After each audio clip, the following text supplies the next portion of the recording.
Welcome to the Best of CAT series by IMS. In this series, we solve some interesting questions from the recent year's CAT papers. Now, some of you might have watched and perhaps even enjoyed our series on quant.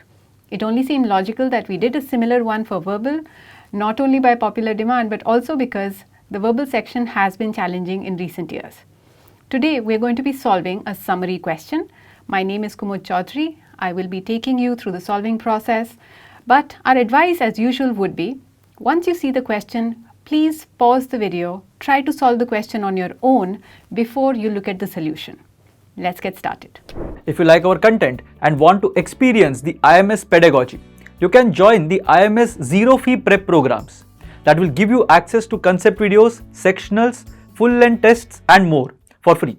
You may click on the I button or on the link in the description box below to access the same. Happy learning! Today we're solving a summary question from CAT 2017.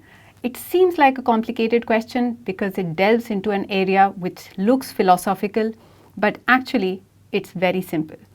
Now at this point, please read the question, pause the video, figure out the answer on your own, and then we will look at how you should go about solving it. We're going to solve this question using the XYZ method, or XYZ if you want to be British. Let's look at how we would go about solving it. First of all, we break up the question into its components. From this part, we derive that a work is classical by reason of its resistance to contemporaneity. Again, you have to simplify this question, and that's exactly what we're going to do here.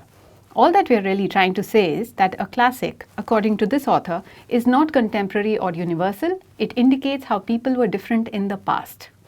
The next part. The classic is not what tells me about shared humanity.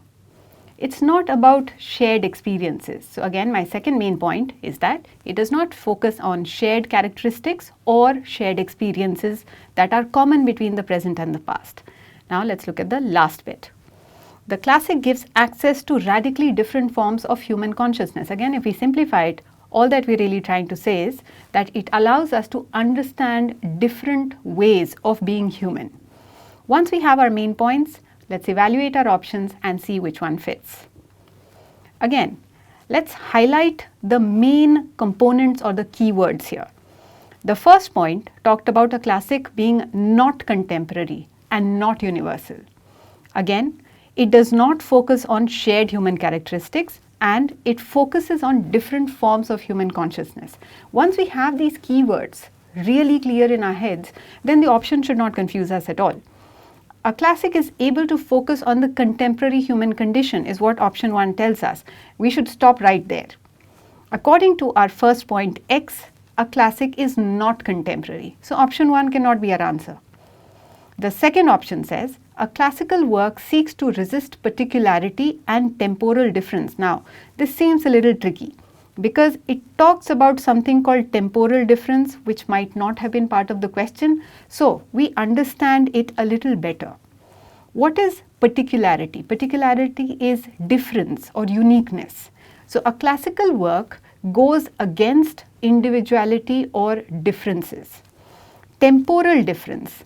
Temporal difference obviously is a difference in time. But even if we don't understand that part, that's perfectly fine. Let's look at the last part of this option. It focuses on a common humanity. Now, point Y clearly says it does not focus on shared human characteristics. It does not focus on common humanity. So, option 2, regardless of what else we understand, is definitely not right. Let's look at option 3. A classic is a work exploring the new, going beyond the universal, the contemporary, and the notion of a unified human consciousness. Now, this is for some reason a little difficult to understand for some people.